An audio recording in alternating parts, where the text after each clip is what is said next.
temas llamarán la atención en las elecciones del próximo año. La primera son las reglas para usar los medios de comunicación y llegar al electorado. Y la segunda son las nuevas reglas para fiscalizar las campañas políticas.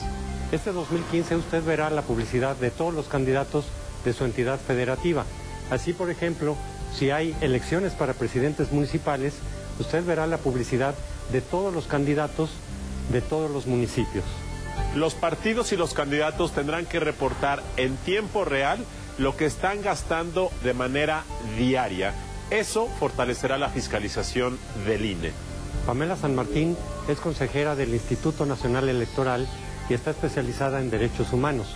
El reglamento de radio y televisión para las elecciones del 2015 fue aprobado con el voto en contra de la consejera San Martín. Pamela, ¿crees que se debe dar trato igualitario a todos los candidatos en la cobertura informativa? A ver, los lineamientos que emite el Instituto Nacional Electoral no pretenden que se le dé la misma cobertura exactamente a todos los candidatos. Esto dependerá también de los sucesos que estén ocurriendo. Sin embargo, lo que se busca es que haya un equilibrio, que todos los candidatos tengan oportunidad de ser cubiertos por los medios de comunicación, y en el tema del monitoreo, que las y los ciudadanos conozcan cuánto tiempo se le dedica a cada uno de los candidatos, a cada uno de los partidos, y qué adjetivación hay, es decir, si son menciones positivas, negativas o neutras. Ahora, se planteó en el Instituto Nacional Electoral también la posibilidad de hacer la cobertura y la revisión de los programas de opinión, no solamente los noticieros. ¿Cuál fue tu posición al respecto? Yo estuve a favor de que monitoreáramos también los espacios de opinión, precisamente porque son los espacios más propensos a dar cobertura a las campañas electorales, a las precampañas electorales. Y finalmente se alegaba si esto significa limitar la libertad de expresión de los opinadores, pero no se está limitando ninguna libertad, no se busca con el monitoreo limitar nada.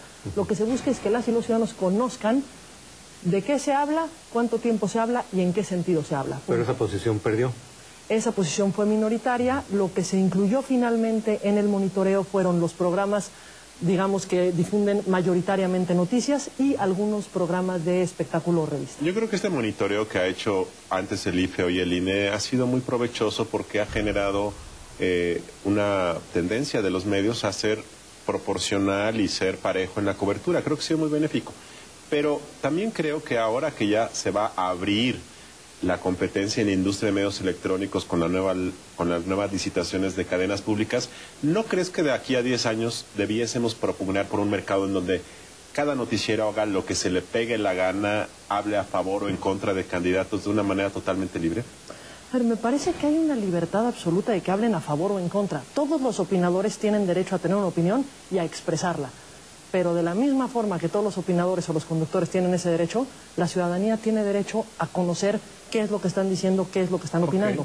Es exclusivamente, el monitoreo es eso, que las y los ciudadanos conozcan. O sea, tú lo que se está buscando es una autorregulación de la industria que diga, yo soy un medio de comunicación y le doy voz a todos, aunque yo puedo tener una opinión favorable o negativa de algún candidato en lo particular. Efectivamente. Pero si eso desequilibra, digamos, la cobertura informativa, entonces sí serían acreedores, no sé si a una sanción o simplemente es una exhibición pública. Los lineamientos no generan ninguna sanción. Lo que buscan es que los noticieros puedan dar una cobertura equilibrada e históricamente, de hecho, a partir de que son monitoreados, sí se busca una tendencia a dar un equilibrio en la cobertura, pero siempre conservando adjetivos favorables o desfavorables hacia alguna de las opciones políticas, lo cual es absolutamente válido en una sociedad en la que hay una ¿La prensa escrita estará incluida en estos monitoreos? Los monitoreos son de radio y televisión.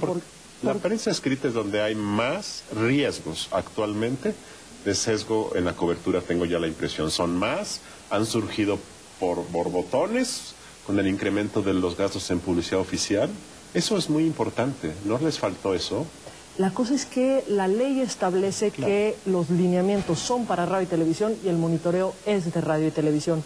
Puede ser que sea un ejercicio interesante hacerlo también en otros medios que te permita también nuevamente brindar la información a la ciudadanía respecto de qué es lo que están leyendo en este caso. De hecho, uno de los grandes costos de crecimiento de las campañas electorales ha sido el tener que pagar en ocasiones cobertura a la prensa local, que ha incrementado mucho los gastos de campaña. En estas elecciones de 2015, tenga usted presente que a partir de la reforma de 2007, Está prohibido que partidos y candidatos compren espacios publicitarios. Si durante el proceso electoral usted ve o escucha un comercial de un candidato de un municipio en el que usted no vota, no está usted equivocado. Las reglas lo permiten. Según expertos, esto podrá fomentar un mercado negro de entrevistas en medios electrónicos ante la necesidad de candidatos de hablar directamente con usted, su electorado. A pesar de lo aprobado en el reglamento, el consejero presidente argumentó que este modelo de bloqueo estatal camina hacia la regionalización, es decir, la transmisión de propaganda política específica para el electorado que va a votar por cierto candidato. Pamela, ¿por qué votaste en contra del reglamento de radio y televisión en materia electoral? Yo voté en contra del reglamento de radio y televisión porque efectivamente lo que contiene es una regla que permite esta cuestión de lo que se ha llamado los bloqueos estatales.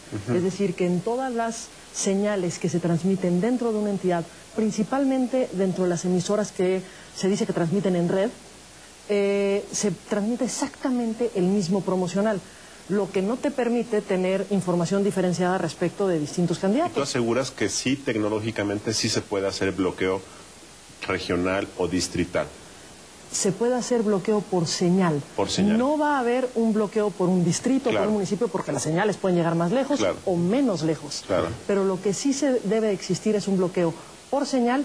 Pueden haber excepciones. Que la señal es una repetidora, ¿no? Efectivamente. Es una estación regional que transmite la señal de un canal nacional o uno regional, ok. Y en un primer momento lo que se alegaba es que la señal era nacional. Ahora la señal es estatal. Pero el problema incluso se incrementa en este momento por la incorporación al sistema electoral de los candidatos independientes. Porque a diferencia de los partidos políticos que de menos, aunque sea con distintos candidatos, compiten en toda una entidad, un candidato independiente puede competir solo por un municipio o solo por un distrito. Y va a tener que compartir sus tiempos con todos los demás candidatos independientes e incluso quitarles tiempo que constitucionalmente le corresponde a los partidos políticos. Desde tu punto de vista, entonces, este reglamento se pasó por alto del espíritu constitucional. Pues se pasó por alto la regla constitucional, ni siquiera es una cuestión de espíritu. La regla dice que la obligación es de cada canal y cada estación. La única interpretación que existe de cada canal y cada estación es individual cada uno de ellos. ¿Y cuál fue la argumentación contraria a este punto? Lo que se señala es que así operan y que tenemos un nivel de cumplimiento por parte de la industria de 98%, cosa que es cierta. El problema no es lo que cumplen. Hay un cumplimiento alto. El problema es lo que se les ordena que cumplan. E históricamente también, cuando se ha obligado, cuando ha habido un mandato de la autoridad obligando a que transmitan conforme lo establece la Constitución, sí han podido hacerlo. Y nada más para que la gente comprenda esto, que es un poco técnico. En una elección como 2015 va a haber elección de 500 diputados, de 9 gobernadores, de presidentes municipales, de regidores, de diputados locales. Entonces los que están hasta abajo, digamos, de esta pirámide jerárquica de candidatos, que tienen una demarcación territorial muy específica, a diferencia de un gobernador que es un estado, un diputado local es un distrito, estos son los más perjudicados porque nadie los ve y, nadie los va a apelar. Y entonces la comunicación política de estos candidatos muy locales se pierde y se diluye. Ese es el tema de fondo, ¿no es así? Efectivamente, y el problema no es nada más hacia los candidatos, es hacia los ciudadanos. No tenemos derecho, todos los ciudadanos, a poder conocer por quién vamos a poder votar. ¿Por qué vamos a tener que ver promocionales de aquellas personas por las que ni siquiera vamos a poder votar? Porque estamos viendo los de toda la región o de todo el estado. ¿Y va a generar confusión a la hora de votar? Por supuesto, y más con la incorporación de los candidatos independientes. Porque si de por sí vamos a tener a una figura nueva, a un contendiente nuevo, ahora vamos a tener spots de algún contendiente por el que no podemos votar, otro por el que sí podemos votar, y encontrar la diferencia va a ser complejo. Pero entonces, concluyendo, tú dices, hay un mandato constitucional y la contestación es que tecnológicamente todavía no es posible. ¿Es correcto eso? La contestación es que así no operan, no es que tecnológicamente así no operan no es y por lo posible. tanto no se les puede imponer una práctica que no es viable en el caso mexicano. Una práctica que no es como operan y que les implicaría una Costos. carga o que le implicaría una carga incluso al instituto, es lo que se señala. Los gastos de campaña siempre generan polémica. En 2015, partidos y candidatos tendrán que usar un sistema de contabilidad en línea.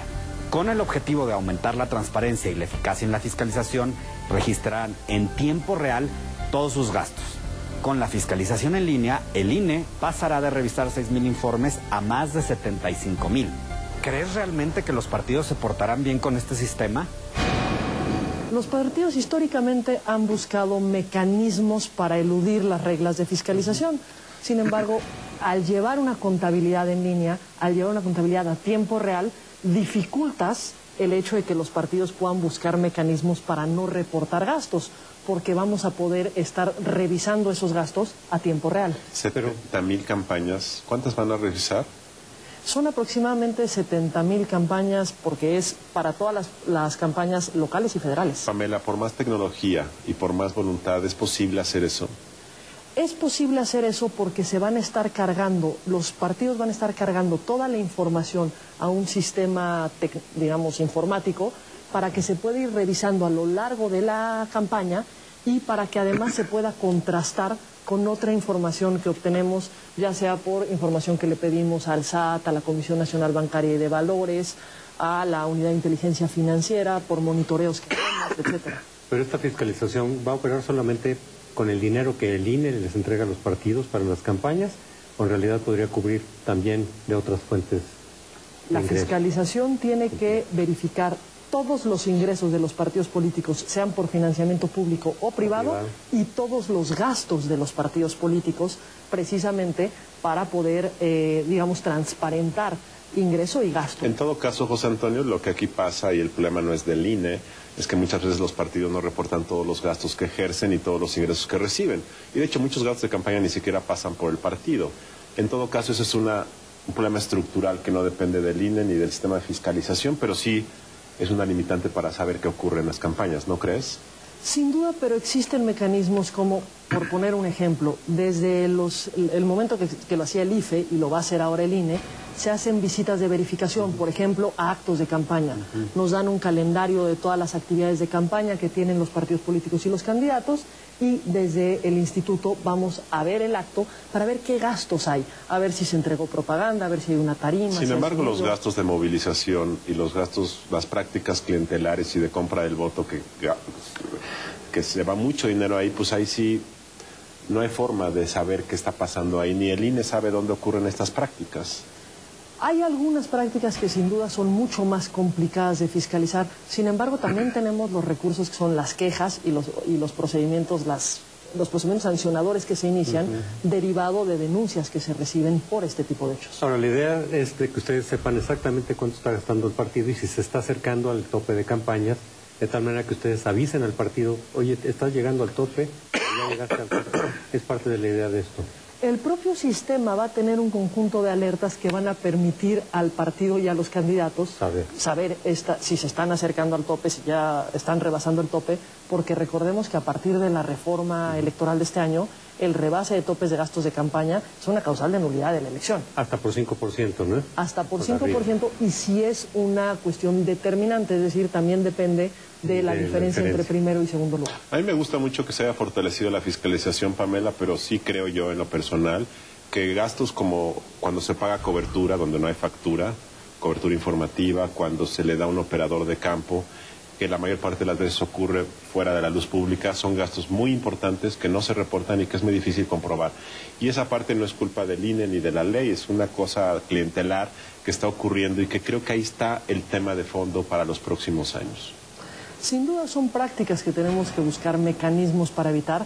Sí han habido algunos mecanismos que pueden identificar algunos de estos gastos, pero sin duda hay muchos gastos que aún está pendiente de poder fiscalizar adecuadamente. Pero el hecho de que se haga a tiempo real me parece que nos va a permitir acercarnos más a esa condición. Pamela, te agradecemos mucho el habernos acompañado esta noche y los esperamos la próxima semana.